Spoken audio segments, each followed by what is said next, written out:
උදා වූ නව වසර සියලුම දෙනාට සාමය සතුට සෞභාග්‍ය පිරි සතිමත් වූ නැවුම් වසරක් වේවා. පරණ අවුරුද්ද ඉවරයි. අලුත් අවුරුද්දක් ආවා. අපි මෙහෙම මේ විදියට කිව්වට අලුත් කියන දේ ඇත්තටම බැලුවාම ඇත්තටම පරණයි. අලුත් කියන්නේ පරණ කියන්නේ හේතුඵලව ගොඩනගෙන්නා වූ සංසිද්ධියක් විතරයි. වෙනස් වෙන්නේ අතීතය. අලුත් වෙන්නේ පරණ මතකයක්. මොකක්ම හරි අලුත් වෙලා වෙනස් වෙලා වගේ හැඟෙනවනම් එහෙම දැනෙන්නේ අල්ලගෙන ඉන්න හින්දා මතකයක්. නැකත් බලලා වැඩ කෙරුවට නැකත කියලා කියන්නේ වැඩක් කරන්න සුදුසුම වෙලාවට. ග්‍රහයෝ ඉන්නේ අහසේ නෙවෙයි, තරුමේ ඉන්නේ ඇහැට නෙවෙයි.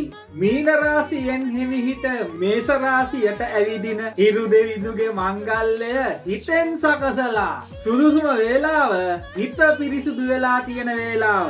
මාර්යාට හොයාගන්න බැරිම තැන සතර සතිපට්ඨාන භූමිය අලුත් ලිපක් හදලා ලිපගින්නෙන් මොලවන්නේ සංසාර ගින්නද ප්‍රඥා ගින්නද කියලා කල්පනා කරලා බලන්න. අලුත් ලිප අලුත් හිතක් විතරක්ම නම් ඒකෙන් උතුරන කිරි සාමය සතුට වාසනාව ගේනවා සත්තයි. නැත්තං ඉතින් මොලවන්නේ සංසාර ගින්න නම් කිරි ටික ඉතුරුවට පස්සේ ඒ සතුටත් එතනින්ම අහවරයි. අලුත් කියලා බොරුවට කිව්වට ඒ අලුත් වීමත් පරණ එක වගේමයි. කිරිබත් කියලා කියන්නේ පළවෙනිම ඵලය. ආල් වතුර කිරි ගින්දර එකතු වෙලා කිරිබත් හැදෙනවා වගේම කුසල් කර්ම හින්දා සතුට උපදිනවා, අකුසල කර්ම හින්දා දුක උපදිනවා. මේ සතුට දැනෙන්නේ පුද්ගලයෙක්ට නම් සතුට කියලා ලබන දෙයක් දුකක් ඉතිරි කරලා පැනලා යන්න යනවා. බුලත් අත දීලා වැඩිහිටියන්ට වන්දනා කරන්න.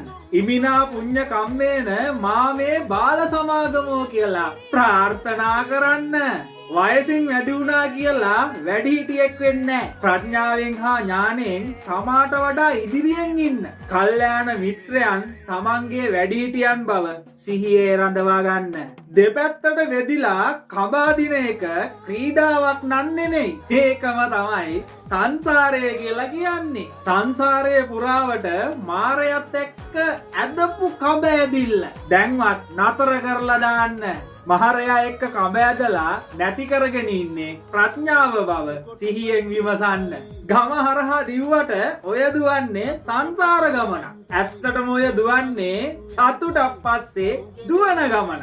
බාහිරේ වස්තු පුද්ගලයෝ පස්සේ දුවන දිවිල්ල දැන්වත් නතර කරන්න. එකා පරයා එකා දුවන්න හදන තරංගය නතර කරලම දාන්න.